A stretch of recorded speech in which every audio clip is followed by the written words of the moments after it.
This is the Dover Download Podcast. My name is Christopher Parker, and for the past 25 years, I've had the pleasure of working with, learning from, and talking to a variety of volunteer, staff, and community members. This podcast explores conversations, activities, and a variety of policies and programs which exist here in Dover to improve the community in one way or another.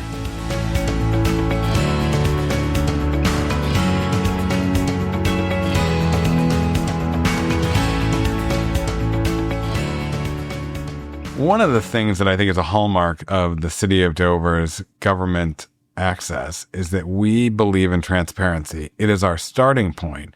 Whether that transparency is stopping someone in the hallway, an employee, and saying, hey, can you tell me where something is? Or whether it's standing at the podium and asking questions to answers that may be simple or may be complex and having the city manager or the mayor answer those questions. A little bit deeper dive is the right to know law, sometimes known as the Sunshine Law, sometimes known as a transparency law. Today, the Deputy City Attorney, Jen Perez, is going to walk us through what it's like to deal with the right to know law here in Dover and how she processes the requests and furnishes the information. Jen, welcome. Hello. So a little background, you've been with the city for a number of years now, and one of your overall tasks is coordinating these right to know requests, correct? Yes. Explain to me or the listener how those are generated. Is it paper? Is it digital? How do we get those requests in general? Well, there's a variety of ways that you can put in a right to know request. It can be as simple as coming down to City Hall and talking to a city employee, or you can file an actual form that outlines what you're looking for and how we can get it to you. You can simply call in.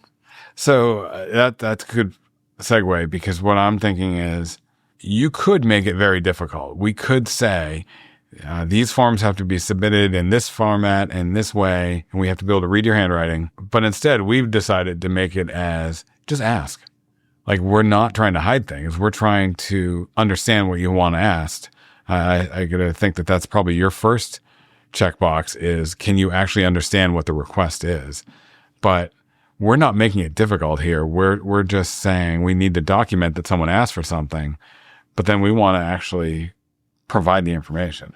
Yes, that's correct. Over the past few years, the courts have made it very clear that they're going to default to transparency, and that's the stance that we take. But the first step for us is always trying to figure out what it is that the requester is looking for. So it's important for us to be able to have that. Do you know, from a history standpoint, does the right to know law, known in this state as RSA 91A, does it derive from the Freedom of Information Act at the federal level, or did that come second? Or did they come separately, I guess? So one of the things that I find kind of cool about our right to know law is it's not just in our statutes, it's enshrined in our Constitution. Really? Yes. It's from the New Hampshire Constitution, and RSA 91A kind of just gives it structure, formalizes it, gives us, the bounds of what is and is not a governmental record and how to operate as an open and transparent government. And the right to know, or the expectation of how that information is conveyed, takes various forms too. Well before you were here, I remember there was a request for like every email. Mike might have been working for Foster's at this time. There was a request for emails, and I remember reading an email that I had written like in Foster's, and it was almost as simple as, what are you doing for lunch today?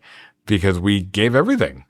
The flip side is, as I think you said, we receive these generic, every email about X topic or sent by X person, maybe the Jeffrey Clay style, but we also receive pretty specific ones, right? Yes. We'll receive some right to know requests that are very, very tailored, and that's helpful because it lets me know exactly what is being looked for, and it helps me with my search and to tailor everything and provide exactly what is being looked for. But we will also get some very, very broad ones, or we'll get requests that have a term in it that can be specific, that you know what they're looking for exactly, but it brings in so much more than what they're looking for. So one example that I'm processing right now, that they asked for a specific term. And is it a term of art or just a term? Just a term. Oh, so it's even more nebulous. Yes. So it brings in so many more emails than what they're looking for. So it's 15,000 pages. And that's a larger scale one, but the requester was very clear on what they were specifically looking for. So it helps me be able to clear out a ton of pages of documents that aren't relevant. Because the last thing I want is to just dump a bunch of papers on somebody and not give them what they're looking for. So you get the request in whatever format it comes in. I presume, and correct me if I'm wrong, you are then reviewing it at a surface level and saying, do I understand what they're asking for? Can I read the contact information and make sure that I can get back in touch with this person with questions? Do you then put it in one of two tracks? One being, that information's on the website. I'm just going to email them the link and say, here you go. And the other track being, okay, there's a lot more complexity here. There's a term that I need to search 15,000 pages through. Do you then reach out and say, just want to clarify that this is what you're looking for? Or do you pull everything aside and then have them review it and say, no, that's not what I want? It sort of depends. Like, there's definitely two tracks. If there's an easy one that we know is on the website, or it's a routine request, like permits or something, then we'll be able to put the link in and send out the response within 5 days. Yeah. But if it's one that we have to ask multiple departments for, that generates a lot more responses, it depends on how the request is worded. If it's worded in a very ambiguous way, any email that, has to do with mowing of lawns, that's going to come up with a lot of emails. And then I'll probably reach out and ask for some clarity on, like, what about mowing of lawns is it that you want to know? Is there a specific issue that you're looking to get more clarity on? Because this request is going to give you a large amount of responses. Yep. And it's going to take a long time to get you what you're looking for. Right, let's filter it down so it's a manageable. I'm recalling that at one point in time, there was a change in the legislature that says we can charge for these because they do generate a lot of paper and it seems to me that somewhat emanated out of people making requests and then never picking them up, or making a request, figuring out that it was 15,000 pages that we've copied or provided, and then people saying, I'm not going through all that. And you've wasted this resource. Am I recalling this right? That there's an ability to charge a nominal fee for these. We try not to charge, I assume. Yeah, so we do try not to charge. We can charge for copying or printing if, hard copies are desired, or, if they want to mail it out, or if they want the documents copied onto a CD-ROM or a USB drive, we'll charge for those. The most recent change in the legislature relates to email communications. So email chains or messages, those they've grouped, and you can charge per communication. The way that the new legislator put that in, it's a lot.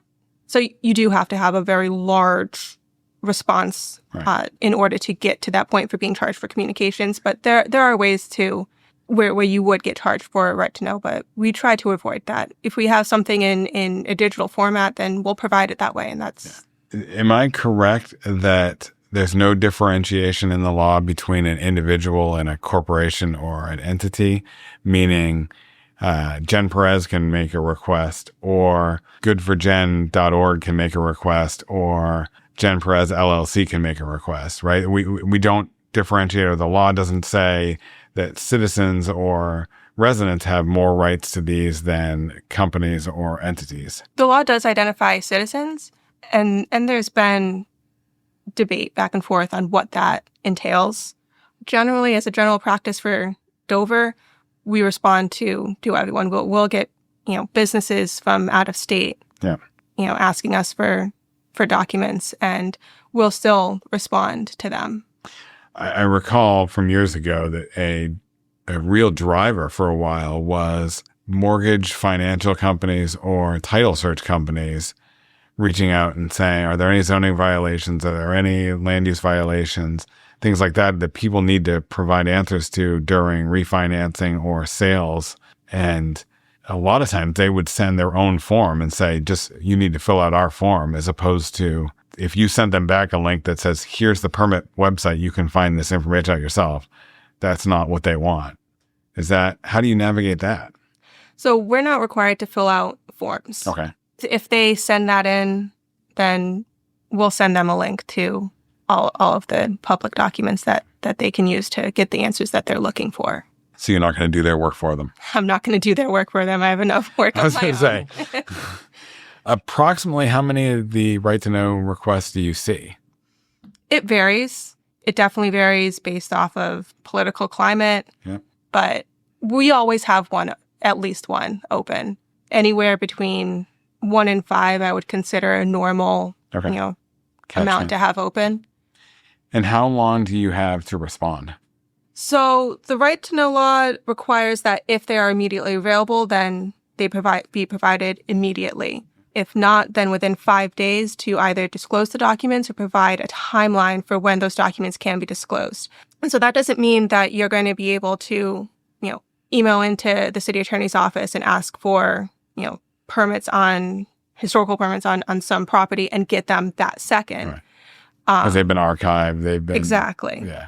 And you're asking the city attorney's office, and we're going to have to reach out to other departments and coordinate getting those documents to you. But if you walk into the planning department, they'll be able to help walk you through seeing, whatever permits that you might want to see. They have an easier access to that data. Yes. Are there any head shakers, any that stand out to you that you've been like, I can't believe someone asked this question? We've had requests for, oh my goodness, I think it was a police report dating back to 1970. And I just have to chuckle at those ones. Yeah. Because my first thought was nobody here was working for the city of Dover in 1970. Right. So more and more, less of them were alive. Exactly. But those are always fun to look at, and you just kind of chuckle and find what they're looking for. Right. I know for a while they were very assertive and aggressive, and it seems to me that there was a lull period where people were still asking, don't get me wrong, but they were less aggressive and more inquiring. Is that still the case, or does that ebb and flow? Aggressive. And what I mean by aggressive is, for a while we were getting ones where people were like, don't make me sue you to get this information. Like, it was, I'm filling out this form because I have to, because otherwise I'm suing you. And I know at the time our response was, there's no need to go there. Here's the information. Like, we're not trying to hide it. Is that still, do we still get that sort of assertiveness, or is it much more of a, okay, I'm just going to ask for the information and hopefully you'll provide it? Every now and then we'll get somebody who's very gung-ho on, give me the information right now. And I know you're hiding something.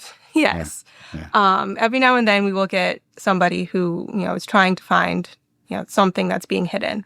But mostly we've built a good rapport with people who can, have repeat requests. And we've built a good system where we're able to respond to people quickly enough so that we don't have the aggressive responses. Is there an archive of these? If someone's curious as to what right to know requests we've had, is there a way for them to find that out, or would they have to file a right to know request? If anybody wants to figure out how many we've responded to or what we've responded to, they can ask, or they can look in. I know the city manager does a report to the city council. Right. And in the city attorney's portion of that, it outlines briefly how many right to know requests we've responded to and the ones that we currently have open. As we wrap up, and we want to encourage people to actually exercise this right if they need to, how would someone go about doing that? I know you mentioned earlier there are a couple different ways, but what's the most direct or the easiest route for someone to take? I would say probably the easiest route is go onto the city website. If you go to the city attorney's page on there, you'll see a link to Right to Know, and that will bring up the Right to Know form, and all of our emails are listed on that page as well. And you can just email that form in and we'll be able to work it for you. Great. Great. Anything that the listener should know as we wind down? Anything you want to make sure that hasn't come up that should come up? I mean, the only thing that I would say is that, here at Dover and in the city attorney's office, we are very committed to making sure that we stand by that open and transparent government, and we want to work with everybody to make sure that that happens. Great. Appreciate hearing that. Have a great day. Thank you, you too. Thanks. Dover has a wealth of history in its over 400 years of existence. Coming up, Mike Gillis is going to share some of that history with us. This week, in 1776, Thomas Westbrook Waldron sat down in Dover and wrote to Meshach Weir, president of New Hampshire's Committee of Safety, with a plea that spoke to one of the Revolution's central contradictions. Waldron was helping oversee the inventory and seizure of property belonging to suspected Loyalists, but he worried that revolutionary zeal could become vengeance. He urged that politeness, justice, and lenity distinguish the emerging American states, even in their treatment of political enemies. The words carried particular weight coming from Waldron. A descendant of one of Dover's most prominent founding families, he was a wealthy landowner, longtime public official, and close friend of Royal Governor John Wentworth. Only months earlier, Waldron had still hoped reconciliation with Britain might be possible.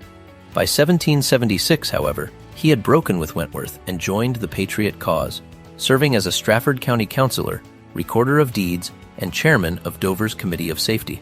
His transformation reflected the uncertainty surrounding many New Hampshire residents that year. The Revolution was not simply a clean division between Patriots and Tories. In April, New Hampshire ordered towns to administer what became known as the Association Test. Adult men were asked to pledge that they would oppose the British fleets and armies with arms. State records later counted roughly 8,199 signers and 773 who refused or failed to sign. For Quakers, including members of Friends communities in and around Dover, that language created a serious conflict. Their pacifist beliefs prevented them from promising armed resistance, even when they were not supporters of the Crown. Quaker non-signers elsewhere in New Hampshire explained that they could support independence, pay taxes, and fulfill civic obligations, but could not take up arms. Their refusal nevertheless drew suspicion. Revolutionary authorities later ordered an examination of records belonging to Friends societies in Dover, Hampton Falls, Seabrook, and other towns for potentially political writings. Waldron's August 19th letter therefore captures something important about 1776 that can be obscured by the distance of 250 years. Independence brought extraordinary hope, but also fear, divided loyalties, and difficult questions about dissent. As the nation marks the 250th anniversary of independence this year, Waldron's appeal still resonates. A new country would be judged not only by how fiercely it defended liberty, but by how justly it treated those who stood outside the majority. Thanks for listening to the Dover Download this week. If you like what you heard, subscribe through your favorite podcast aggregator. And if you have something you want to hear a topic on, let us know.